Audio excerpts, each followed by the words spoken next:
Oh, I'm sure you're all very healthy people in this audience. Well, just think, you're running on the park on a Saturday afternoon.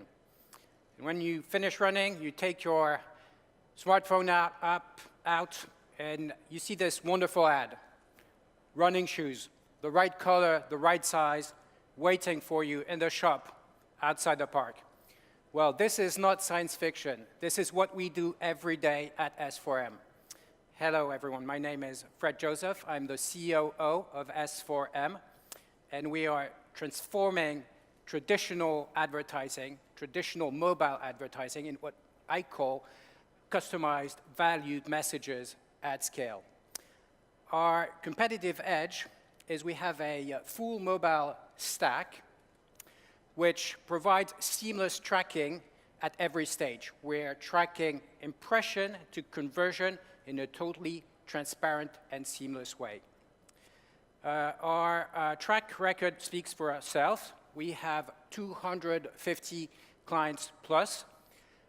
We have about $100 billion of revenue as a target for 2018, and we have opened offices in Paris, Berlin, London, New York, Singapore, Sao Paulo, and we are expanding more. Now, we're working in a space that is moving at a very rapid pace, as you know. eMarketer just released those numbers. More than $100 billion will be spent in 2016. And this is 30 billion more than this year. This year will end at 70 billion. Well, you might think that most of this is taken by the big players, the usual suspects. Well, that might be true.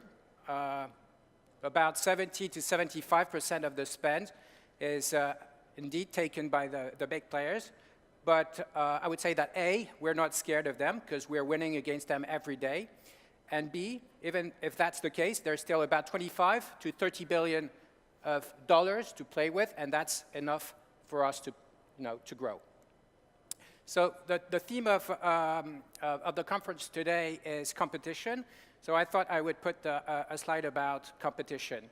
So you can see on that mapping, on the horizontal axis, are competitors that have desktop extensions versus those that have mobile native stacks.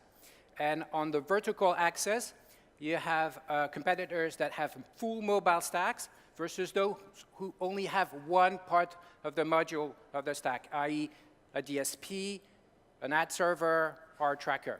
Well, I think we're winning because we have a full mobile native stack, which enables us to optimize mobile campaign in a fully transparent way, unlike most of the players who still have black boxes, and we're protecting data, both from the users and from our clients. So you might wonder, what do I mean by a full mobile native stack? Well, it's about having a proprietary bidder, a proprietary ad server, and a proprietary tracker.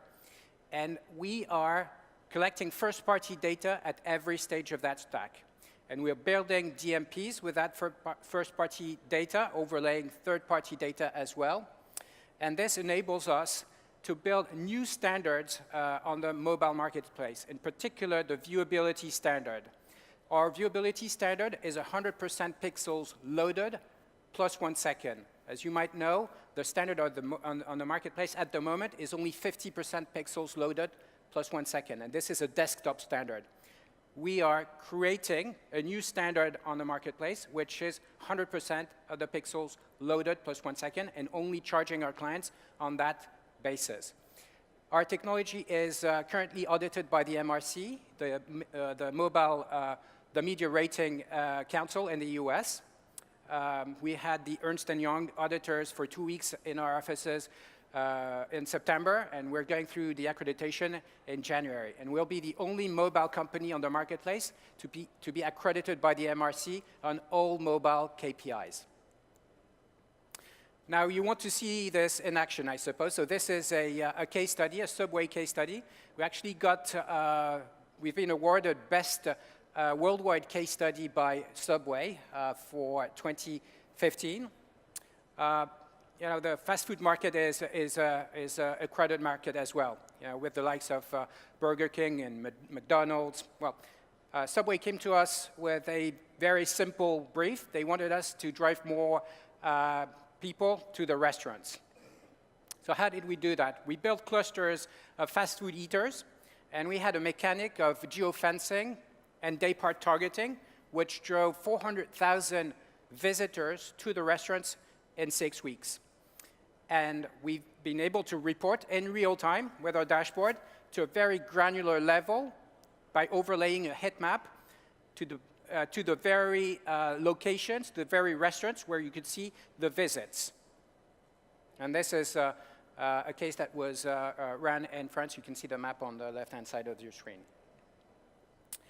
Now, I've pulled this standard report to show you how we are able to engage and re-engage at every stage of a creative scenario. On the left-hand side, you have a mobile 3D cube, which is a creative format that we have developed. It's a unique format that we have developed in our studios. And we're able to tag every stage of the creative scenario in order to see where the drop-offs are and how to build re-engagement and building new creative scenarios that are able to loop back the users into the engagement funnel. On the left-hand side of the graph, you can see the ad requests versus the ads that have actually been seen, right, to the standard that I mentioned, which is 100% pixels plus 1 second. And there's a 21% discrepancy in this case between ad that have been requested versus ad that have been seen. And we're only charging on the ad, like I said, that have been seen. Now, we have a very strong team, a perfect blend, I think, of engineers and marketers, starting with Chris, our founder and COO. He launched and sold his former company, mobile company called Adenio, for $100 million. And he came with Ludo, who was the CTO of Adenio, now CTO of S4M.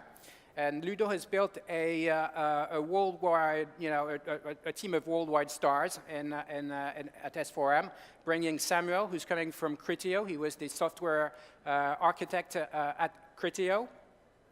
Myself, I joined recently. I joined just a couple months before our Series A round of funding. I joined in May of this year. I'm coming from the Publicis Group. I've been spending 15 years in the Publicis Group, where I was an entrepreneur. I qualify myself as an entrepreneur in the Publicis Group. I founded a company called Z Digital. I then was the Global Chief Digital Officer of Zenith Optimedia Worldwide. And then I was the CEO of a company called Performix, which is the digital performance arm of the Publicis Group. And the reason why I've joined S4M is because I want to move this company from what I call a craft industry business to leading the industry. And I know I can do this because I'm surrounded by key talents like Amélie, our CFO, coming from Arthur Anderson. And from the point of our Series A funding, we've been able to recruit very skilled talents, such as Brian Cronin, who's now our general manager for North America, who's coming from Ignition One. He was a VP of programmatic at Ignition One. So really structuring our business now. In terms of growth, I think we have a very strong history of growth. For the past 3 years, I've been growing 3 digits, and this growth is accelerating since the Series A. So 575% growth in terms of number of customers, 715% growth in revenue, hitting the $100 million mark as an objective for 2018. And like I said, this is accelerating since our Series A, with 76 leads per month rising to 127. 13.5 new customers on average, rising to 46 on average per month. Our churn rate is very low, less than 4%, and our payback is really short, less than 6 months, and we're reducing this. We have a very strong client list spanning across all verticals, from luxury to retail, from performance to branding campaigns. Oops. And to finish, I think Our future is bright. Our goal is really to bridge the worlds, the digital world with the real world. I think we're doing this pretty well already, but we're moving in that way at a very rapid pace. And to finish, I think if I'm very bold, I think we have everything in hand to be the next billion-dollar company. Thank you very much.